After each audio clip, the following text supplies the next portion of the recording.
Dans quelle mesure, M. Lisée, est-ce que vous pensez que vous êtes aliéné une partie des membres du Parti québécois avec vos critiques contre la charte de M. Drainville, contre l'actionnariat de M. Béladeau? Est-ce que ça risque pas de vous nuire dans cette campagne? Ben, c'était très intéressant parce que c'est sûr que j'essaie pas d'être un politicien comme les autres. Puis c'est vrai que la langue de bois, ça ne m'intéresse pas. Puis c'est vrai que j'aime dire plus de vérité que généralement c'est admis en politique. Mais ça, c'est moi. Et je vais continuer à faire ça comme ça. Mais il faut effectivement avoir une certaine délicatesse et savoir comment arrondir les angles. Mais j'ai remarqué que même si c'est vérité que j'ai dites et que je pense qu'il était importante de dire pour faire avancer le débat, ont pu disons, en incommoder certains, il y en a qui reviennent. Il y en a qui disent, bon, d'abord, on a été choqués pendant quelques jours, mais sur le fond, vous aviez raison.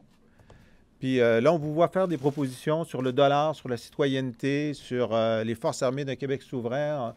On vous a vu hier, on a eu des courriels ce matin de gens qui étaient très fâchés il y a 2 semaines, puis là, qui disent, ben là, franchement, effectivement, ça commence à avoir de l'allure, cette campagne-là. Alors moi, je pense que sur le moyen terme, dire la vérité au début, ça peut poser des problèmes, mais c'est toujours la meilleure politique à moyen et à long terme. Est-ce que c'est pas là ce qui pourrait vous rattraper? Il y a le proverbe chinois qui dit les oiseaux se font prendre par les pattes, les hommes par la langue. Est-ce que ça s'applique à vous? Je ne pense pas. Mme Ducharme? Justement, en fait, c'est pour faire suite à ça. Est-ce que c'est la raison pour laquelle vous sentez le besoin de vous entourer de gens de différents horizons pour, contrairement à ce qu'on a pu percevoir, pour dire que vous êtes plus rassembleur que certains ont noté depuis quelque temps? Moi, ça fait partie de ma personnalité d'être un rassembleur. M. Parizeau m'avait demandé en 1995 d'être le négociateur pour la coalition qu'on a construite avec Mario Dumont de l'ADQ, Lucien Bouchard du Bloc et le Parti québécois. Puis on a réussi à négocier une entente de ces 3 partis. C'était mal parti au début, mais on a réussi à faire cette entente et qui a porté le Québec à un cheveu de la souveraineté au moment du référendum. Et moi, j'étais celui qui était responsable de la coalition pour M. Parizeau. Ensuite, j'ai été avec Mme Marois. Elle m'a demandé, enfin, je l'ai convaincu de me laisser être l'émissaire entre Parti québécois et Québec solidaire en 2011 pour essayer de voir s'il n'y avait pas des choses qu'on pourrait faire ensemble. Alors, rassembler, ça fait partie de mon ADN.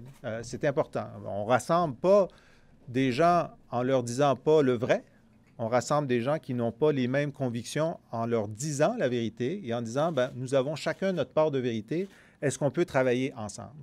Alors, c'est la méthode que je propose et je pense que déjà, elle donne des fruits et je pense qu'elle va continuer à donner des fruits. Vous n'avez pas avec vous de membres de la députation. Est-ce que vos démarches avancent de ce côté-là? Parce que quand même se présenter comme étant le seul élu, c'est pas une chose particulièrement. Aujourd'hui, je présente mon équipe de campagne. Il y a d'anciens candidats. Hein, alors, j'ai un ancien... Neko est un ancien candidat, Evelyne est une ancienne candidate.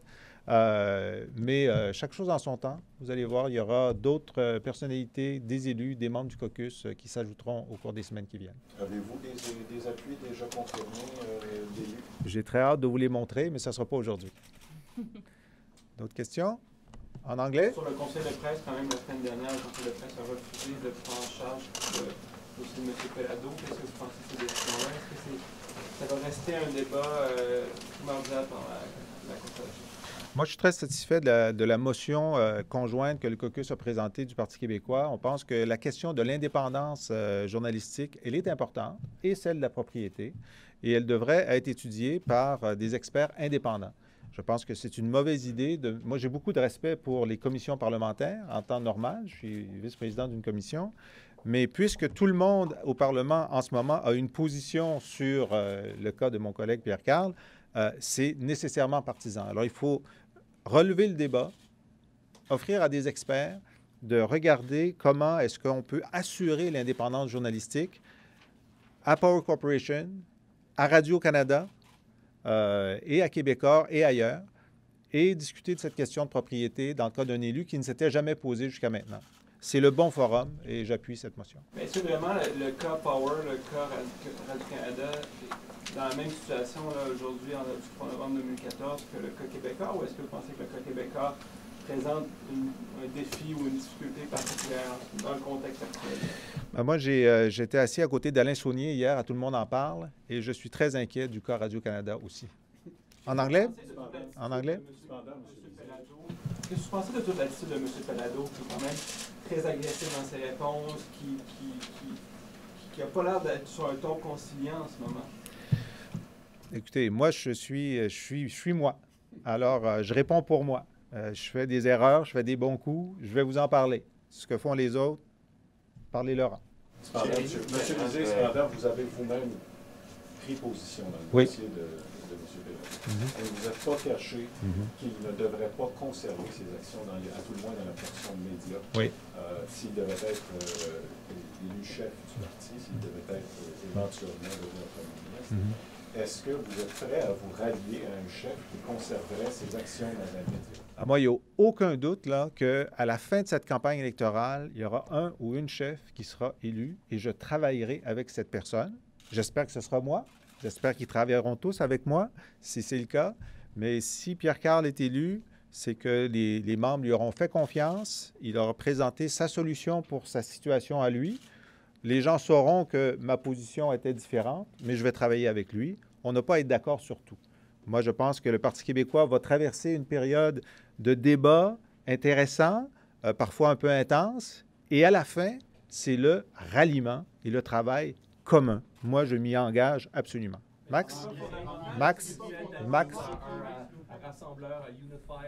And you talk about wanting to include new Quebecers and Anglophone Quebecers in your vision for working towards sovereignty. Can you please talk to me about how you would attract Anglophones to this movement? Well, I think, clearly there will not be a time anytime soon where a majority of Anglo-Quebecers will be in favor of an independent Quebec. I know that. But there is a significant number of Anglo-Quebecers who feel that Quebec is their home. They share the values that we share, progressive values, green values. This is a singular place in North America, and we have to build on this specificity. And that the idea that an independent Quebec that is socially open, that is green, that is connected to its diversity, is an idea that can attract a good number of Anglo-Quebecers. So I wish that a number of them would come on my blog, gflisée.org, and be part of the 1,000 people that I want to bring into my campaign. Now you see that diversity is present in my campaign team. That's very important for me.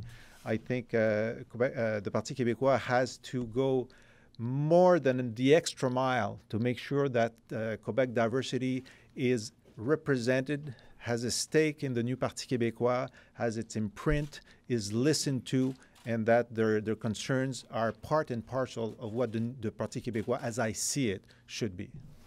And you talked about being a social democrat and wanting to inhabit that space in this leadership race. How will you block the juggernaut of PKP? He is seen as someone who would be more to the right. So you want to stand out, I imagine. How are you going to do that? I want to be myself. I want to be myself. I want to say what I stand for with my team, with others, and say this is what we have to offer to the members of the Parti québécois and to the new members, people who come, pay $5 to be a member and participate in the decision on who should be the leader. Pierre-Karl will have its own views. Others will have their views. And in the end, there's going to be a choice. But I think it would be a mistake, as you know, as a seasoned reporter, at the beginning of a race to think that you can call the end of the race with what's at the beginning. We're just starting, talking, comparing, going to meet the voters. Do you intend to bring one of these Baffies out like this in your group? One of your Baffies? Wouldn't you like that? Wouldn't you like that? Well, I was thinking about you as honorary president of Bold Anglos for Independence. I will call you. Well, I will call you. We'll have something for you on this pretty soon. Yes. Okay? And how many, sorry, just to go back to Pierre's question, Mr. Drainville came out with, he had three MNAs with him. You have none today. Is this a problem for you? Do you actually have supporters in the caucus? Yes, I do. We will we'll come to that today as the campaign team. Bernard and Pierre-Karl have 3 supporters. Martine, Alexandre, and I, for now, none. I'm sure that in the coming weeks, there's going to be support for Martine, Alexandre, and I, and we'll do this step by step. We have 7 months to go, so we'll see you soon. Thank you very much. Merci beaucoup.